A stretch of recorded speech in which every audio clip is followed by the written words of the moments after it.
Assalamualaikum teman-teman semua, balik lagi bersama Sherly di program Ada Buku.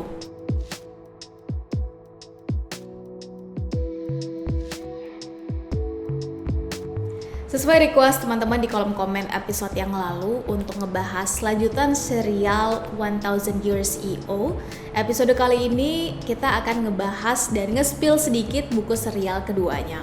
By the way, Sherly disclaimer dulu di awal teman-teman bahwa video ini bukan endorse. Jadi kalaupun kita ngebahas sampai seri keempatnya nanti, itu murni karena permintaan teman-teman di kolom komentar ya. Ada beberapa buku lain yang juga udah teman-teman request, kayak buku fenomenalnya Robert Kiyosaki, Rich Dad Poor Dad, bukunya Dale Carnegie, dengan How to Win Friends and Influence People, Greed, dan masih banyak lagi yang mungkin Sherly harus buka ajakan kali ya, ajakan kolaborasi untuk membantu Sherly dalam menyelesaikan request buku teman-teman. Yang jelas, Sherly happy banget ternyata teman-teman punya antusias yang tinggi di program ini. Semoga tim Ada Buku bisa terus konsisten. Amin. Oke teman-teman, tanpa berpanjang lebar, sedikit informasi tentang buku ini, buku keduanya. Karena ini adalah serial kedua dari buku 1000 Years CEO Experiences in Indonesia. Jadi sebetulnya penerbitnya sama, yaitu Business Hack. Bedanya dengan seri yang pertama adalah kalau seri pertama itu banyak mengupas tentang prinsip dan cara berpikir. Nah kalau yang ini lebih banyak mengupas cerita dan pengalaman hidup para CEO-nya. Nanti nama-nama CEO-nya akan saya tulis di kolom description di bawah. Ada 15 CEO yang dibahas di buku ini. Dan kurang lebihnya ada sekitar 3 CEO yang pengen saya angkat. And this is what makes this book wow.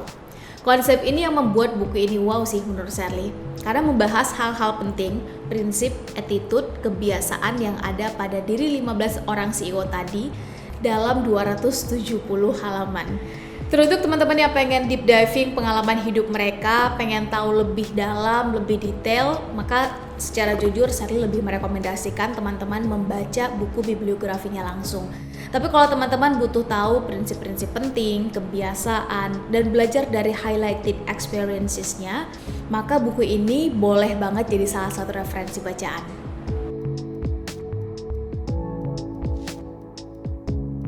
Bagian ini gak akan terlalu banyak teman-teman, karena sebetulnya kurang lebih alasannya sama kayak serial yang pertama. Bahwa pertama kita butuh cara berpikir atau mindset entrepreneur in every situation, in all profession.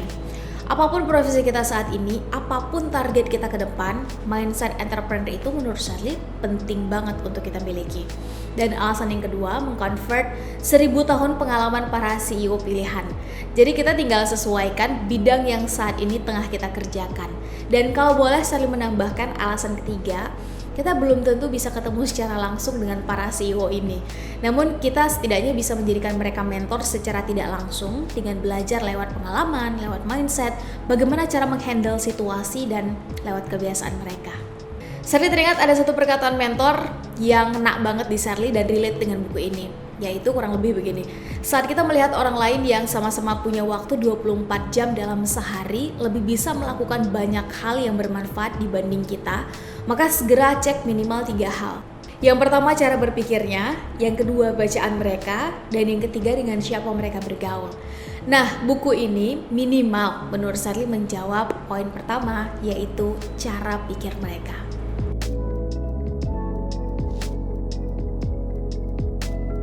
Nah, dari 15 orang CEO yang terangkum di buku ini teman-teman, setidaknya ada 3 ide besar yang ini ngena banget di Sherly. Ide yang pertama adalah, banyak orang di sekitar kita yang mengatakan iya, itu sudah biasa. Yang justru luar biasa adalah saat banyak orang yang mengelilingi kita dengan visi yang sama, mampu mengatakan tidak, dan berani mengajukan cara lain yang lebih efisien. Well, ini simple sih kedengarannya, kayak muter-muter gitu bahasanya. Tapi sebenarnya maknanya dalam banget. Setidaknya bagi Sherly ya, yang membacanya. Saat di posisi tertentu teman-teman, menurut Nadiem Makarim, CEO-nya Gojek sekaligus foundernya Gojek, banyak orang yang mengatakan setuju, iya pak, yes sir, dan cenderung mengamini apa yang kita katakan, padahal itu justru berbahaya. Karena kita jadi nggak punya diferensiasi sudut pandang, jadi punya kacamata kuda, kita mengira bahwa cara itu adalah yang terbaik, padahal di atas langit masih ada langit. Saat orang-orang di sekitar kita udah terlalu takut memberi masukan, maka hold on, jangan-jangan ada cara kita yang kurang tepat dalam memperlakukan orang-orang yang ada di sekitar kita. Karena ternyata menurut pengalaman salah satu CEO yang dikupas di buku ini, justru teman, partner bisnis, dan lingkungan yang baik adalah yang mau memberi masukan, memberi kritik, dan saran yang bisa jadi itu berbeda 180 derajat. Karena dari situ kita bisa tahu mana blind spot kita, bahkan bukan nggak mungkin menemukan cara yang jauh lebih efektif dan efisien dalam menyelesaikan problem yang ada. Dengan kata lain teman-teman, berterima kasihlah dengan orang yang mau mengkritik dan memberi masukan atau saran yang membangun. Karena mereka bisa jadi menanggung dua resiko. Pertama, mereka mengambil resiko untuk dibenci atau tidak disukai, karena memberi masukan atau kritik atau sekedar saran yang berbeda.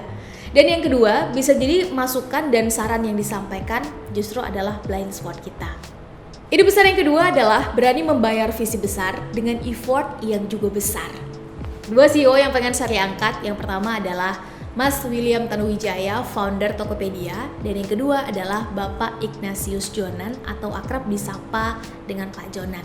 Beliau adalah mantan CEO PT KAI Indonesia yang sangat-sangat legendaris, mengubah wajah dunia perkereta apian Indonesia. Beliau juga sempat menjabat sebagai Menteri Perhubungan dan ESDM. Nah teman-teman, dua orang ini ternyata punya prinsip yang sama, yaitu visi besar itu harus, tapi yang jauh lebih penting adalah kemauan untuk membayarnya dengan kerja keras, kerja cerdas, atau bahasanya Pak Jonan adalah dengan kerja logika, serta konsisten dalam prosesnya. Video tentang konsisten dan pentingnya punya visi dan target itu udah tim kita bahas di episode Ada Apa dan Ada Buku sebelumnya. Teman-teman bisa cek ulang video-videonya. Nah, kita kembali ke topik. Saat orang lain kerjanya 7 jam, maka jangan heran kalau mereka, para manusia bervisi besar akan bekerja 9 hingga 10 jam.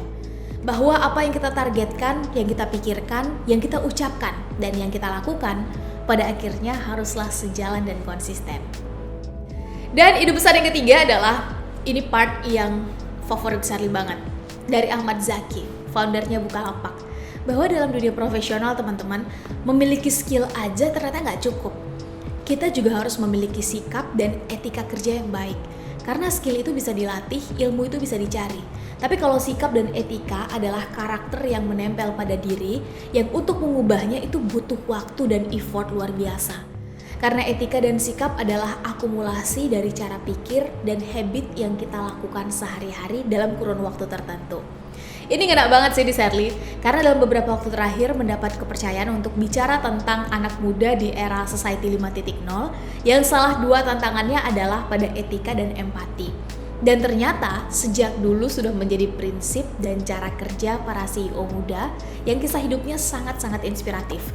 Untuk itu, teruntuk kita yang saat ini sangat bersemangat mengejar skill, mengejar kemampuan finansial, status sosial, maka yuk lengkapi semua hal tadi dengan attitude yang baik dan social empathy yang tinggi.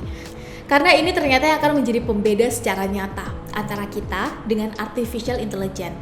Secanggih apapun, sepintar apapun, setinggi apapun skill yang kita miliki, kalau ternyata nggak punya dua hal tadi, maka besar kemungkinan kita kehilangan rasa dan sisi kemanusiaan kita. Nah teman-teman, itu dia ulasan buku serial kedua dari 1000 Years CEO Experiences in Indonesia. Semoga bermanfaat dan terima kasih sudah menonton video ini sampai habis. Komen di bawah kira-kira buku apa lagi yang mau Sherly dan tim Ada Buku ulasin. Sampai ketemu di video selanjutnya. Assalamualaikum warahmatullahi wabarakatuh.